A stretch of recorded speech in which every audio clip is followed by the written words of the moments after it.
अभी क्या है, इंडिया ने मतलब 10,000 किलोमीटर का एरिया, मतलब 10,000 किलोमीटर स्क्वायर का एरिया जो है सेंट्रल अरेबियन सी में, इसको मतलब क्लेम किया है। क्यों क्लेम किया है?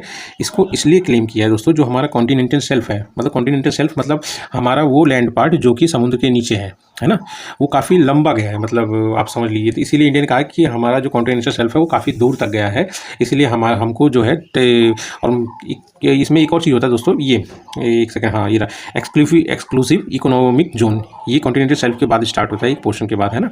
तो वो बोला गया है कि मतलब जब हमारा कॉन्टिनेंटल शेल्फ ही वहाँ तक आ रहा है तो हमारा एरिया थोड़ा और बड़ा होना चाहिए, है ना। तो ये इंडिया ने क्लेम किया गया है, ठीक है।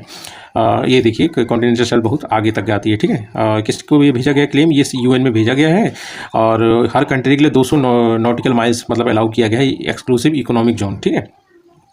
ये 12 नॉटिकल, जैसे कि 12 नॉटिकल माइल्स तक माना जाता है कि मतलब आपका कॉन्टिनेंटल शेल्फ है, उसके बाद से जो 200 तक काउंट होगा वो आपका एक्सक्लूसिव इकोनॉमिक जोन होगा, है ना। 12 नॉटिकल माइल्स से 200 नॉटिकल माइल्स तक, ठीक है। कॉन्टिनेंटल शेल्फ दोस्तों यही मैंने आपको बताया, एक देश का लैंड एरिया जो धीरे धीरे तट रेखा से गहरे समुद्र की तरफ जाता है, मतलब वही जो डूबा हुआ लैंड पार्ट जो है किसी देश का, वो जो समुद्र में डूबा हुआ वही वाला पार्ट, उसके बाद जो है एक्सक्लूसिव इकोनॉमिक जोन हो जाता है 12 नॉटिकल माइल से 200 नॉटिकल, नहीं पूरा एग्जैक्ट 200 नहीं होता दोस्तों, ध्यान रखिएगा। Economic exclusive zone 12 nautical mile से 200 नॉटिकल माइल्स तक होता है, ठीक है। अब इसमें क्या होता है, ये दोस्तों देखिए, एक्सक्लूसिव इकोनॉमिक जोन वो जोन होता है जिसमें मतलब पूरा कंट्रोल कंट्री का नहीं होता है, मतलब कॉन्टिनेंटल शेल्फ तक तो होता ही है क्योंकि वो उसी का लैंड पार्ट है, पर इसमें क्या है कि आप जैसे कि कोई रिसोर्सेज निकालना चाहते हैं, है ना, तो उसके लिए आप अलाउ हैं, पर बाकी आपका कंट्रोल नहीं है उस पर, ठीक है। Not fully controlled by country, ठीक है। Only natural resources can be use, ठीक है। अब कंट्रोवर्सी क्या हो रही है, एक सर क्रीक लाइन है, रुकिए मैं आपको मैप में दिखाता हूँ ना। ये देखिए दोस्तों, ये वाला जो पोर्शन आप देख रहे हैं ना, सर क्रीक, है ना, यही है। ये मतलब पाकिस्तान का जो सिंध एरिया हो गया, और इंडिया का जो रन ऑफ कच्छ वाला एरिया हो गया, है ना, यहीं पे है, ठीक है। ये विवाद में है, इंडिया इसको पूरी तरह से क्लेम करता है ना, और पाकिस्तान बोलता नहीं ये आपका नहीं है पूरा। तो सर क्रीक लाइन क्या है कि इंडिया और पाकिस्तान के बीच में एक विवाद है, और अगर आप देखेंगे तो मतलब ये लोकेट कहाँ है, ये रन ऑफ कच्छ में जो आपको बताया गुजरात में, और उसके बाद पाकिस्तान की तरफ देखेंगे तो सिंध एरिया में, है ना।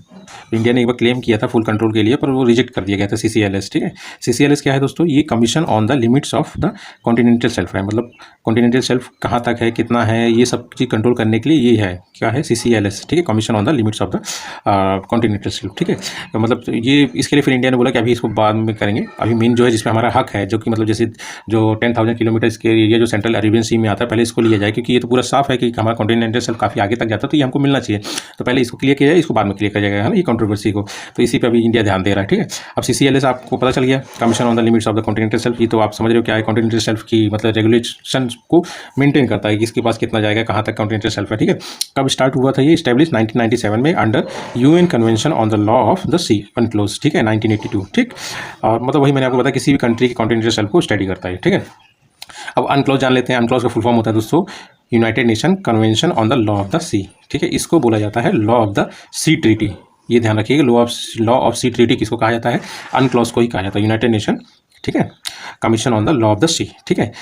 ये क्या है, एक इंटरनेशनल एग्रीमेंट है, यूनाइटेड नेशन जितने भी हैं उनके अंडर में ये एक इंटरनेशनल एग्रीमेंट है, ठीक है, जिसमें 157 मेंबर, मतलब इसमें वही है, मतलब जैसे कॉन्टिनेंटल शेल्फ हो गया या फिर इकोनॉमिक एक्सक्लूसिव जोन हो गया, है ना, उन सबको डिसाइड करने के लिए, है ना, ये चीज़ जरूरी है, मतलब समुद्र से रिलेटेड जो है उसके लिए ये जरूरी है। मतलब अगर कोई चीज़, अगर आप कॉन्टिनेंटल शेल्फ आगे मतलब आप कुछ एरिया क्लेम कर रहे हैं या फिर कोई रिसोर्सेज क्लेम कर रहे हैं या कि इंटरनेशनल एरिया में कर रहे हैं, तो उसके लिए मतलब सी एरिया में इसकी जरूरी है, मतलब इजाज़त जरूरी है, ठीक है। इफेक्टिव कब से था, ये 16 नवंबर 1994 से, ठीक है।